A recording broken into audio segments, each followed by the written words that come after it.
মধ্যপ্রাচ্যে উত্তেজনা তীব্র আকার ধারণ করেছে। ইরানকে সামরিকভাবে দুর্বল করতে যুক্তরাষ্ট্রকে চাপ দিচ্ছে উপসাগরীয় আরব দেশগুলো। টানা সংঘাতে বাড়ছে উদ্বেগ, ঝুঁকিতে তেলের সরবরাহ ও আঞ্চলিক স্থিতিশীলতা।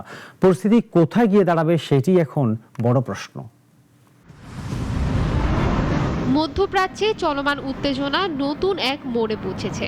ইরান এবং যুক্তরাষ্ট্র এর মধ্যে চলমান সংঘাত এখন শুধু দুই দেশের মধ্যে সীমাবদ্ধ নেই, এটি পুরো উপসাগরীয় অঞ্চলের নিরাপত্তা ও অর্থনীতিকে গভীরভাবে নাড়িয়ে দিচ্ছে। শুরুতে উপসাগরীয় আরব দেশগুলো এই যুদ্ধে সরাসরি কোনো অবস্থান নেয়নি, তবে সময়ের সঙ্গে সঙ্গে তাদের অবস্থানে বড় পরিবর্তন এসেছে। এখন তারা চাইছে যুক্তরাষ্ট্র যেন ইরানের বিরুদ্ধে চলমান সামরিক অভিযান থামিয়ে না দেয়। রয়টার্সের তথ্য অনুযায়ী এই দেশগুলোর প্রধান উদ্বেগ ইরানের সামরিক শক্তি এবং তার আঞ্চলিক প্রভাব, বিশেষ করে তেলের গুরুত্বপূর্ণ রুট এবং জ্বালানি নির্ভর অর্থনীতিগুলো হুমকির মুখে পড়তে পারে এমন আশঙ্কা থেকেই তারা কঠোর অবস্থান নিয়েছে।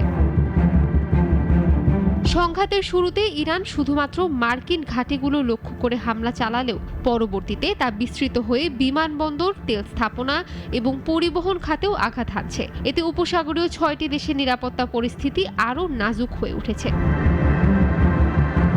এদিকে ডোনাল্ড ট্রাম্প প্রশাসন এই অভিযানে আঞ্চলিক সমর্থন দেখাতে আগ্রহী, কারণ আন্তর্জাতিকভাবে গ্রহণযোগ্যতা বাড়ানো এবং অভ্যন্তরীণ সমর্থন জোরদার করা দুটি তাদের জন্য গুরুত্বপূর্ণ। উপসাগরীয় দেশগুলোর এখন একটাই লক্ষ্য, ইরানকে এমনভাবে দুর্বল করা যাতে ভবিষ্যতে সে আর এই অঞ্চলের জন্য বড় হুমকি হয়ে উঠতে না পারে।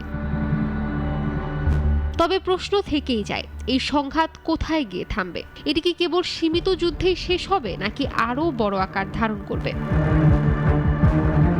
ইশরাত জাহান, নাগরিক।